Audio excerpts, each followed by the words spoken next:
name is Elan Barnehama, and I am thrilled to be coming to you as part of the Sacred Group reading series.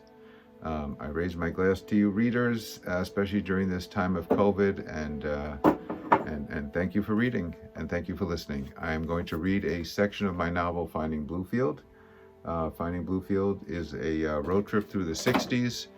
It chronicles the lives of Nicky and Barbara at a time when relationships between two women was often dangerous and even more often hidden, that because it was dangerous and many other reasons. So I'm going to read the first few pages of the novel.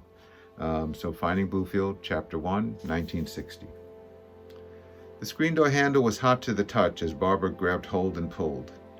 Inside the Bluefield diner, two large fans faced each other from across the room and tried to stir things up. The waitress looked up from behind the register and said, "Sit anywhere you want, darling," then returned to taking a sip of iced tea. Barbara found a seat at the counter, ordered a slice of blackberry pie and coffee, and tried not to think about procedures and protocol or anything. Around her, the air was thick with the fragrance of fried onions, pork, biscuits, ham, hominy.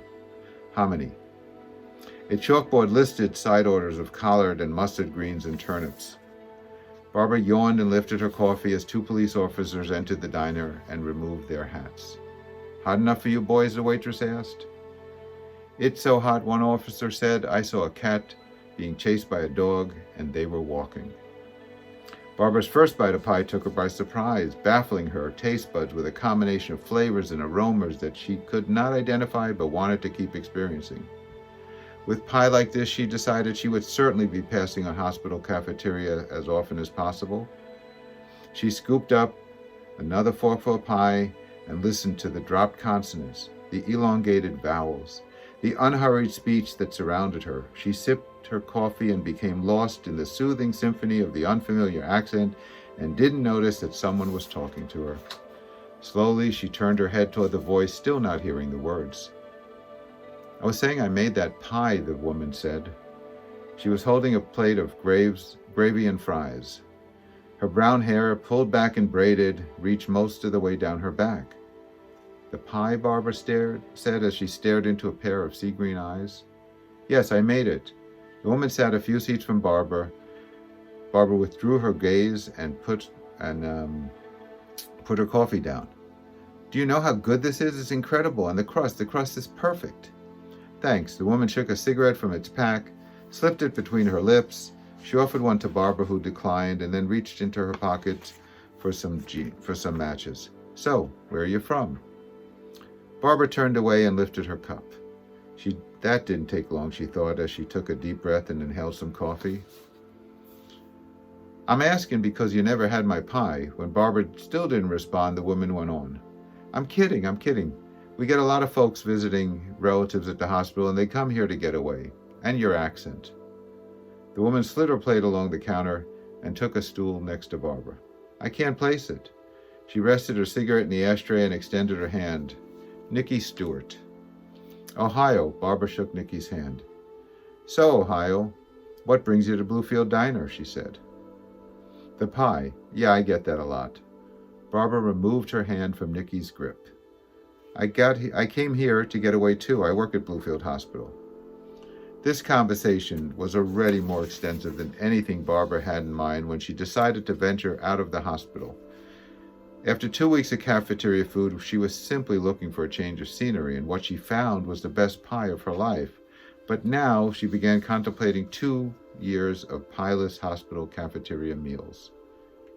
"Really, you moved here from Ohio to work at the hospital?" "Manhattan. The accent is Ohio." "Must be a good job." "Yes."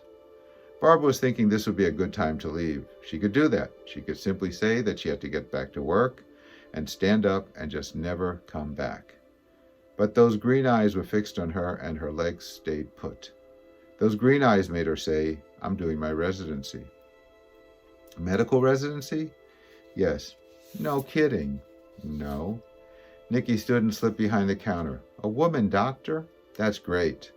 She topped off both her and Barbara's coffee. "Is it unusual? I mean, it is around here, but is it unusual other places?"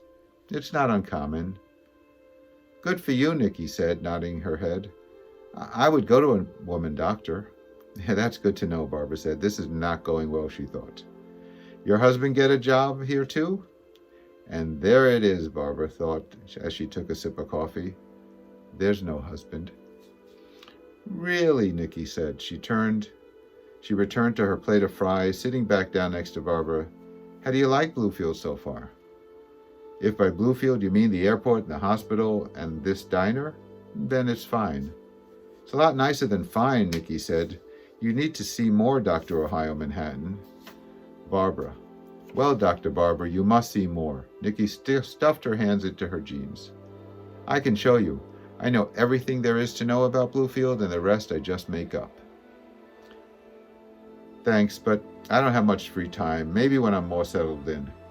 Her head swirled with confusion. Did Nicky know what she was doing, or was this simply that mythical Southern hospitality? What they were doing might make sense in New York, but she was in Virginia for God's sake. Barbara stood. It was way past time to leave. She reached into her pocket for money. Sure, I know they work residents hard, Nicky said, but if you don't take breaks, you'll never last. I've seen it happen. What time do you get off? I finish a double shift at 4:30, Barbara said, so it'll have to wait till some other time. 4:30 is perfect. You can rest in the car. I love to drive. Nicky stood and turned toward the kitchen. I'll meet you out front, she called as she pushed her way through the swinging doors.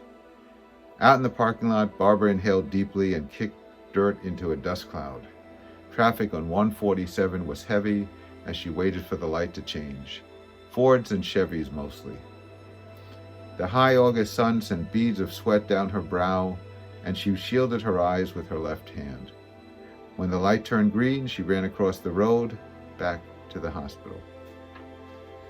Thank you. That was the beginning of Finding Bluefield. Thanks for listening, and see you next time.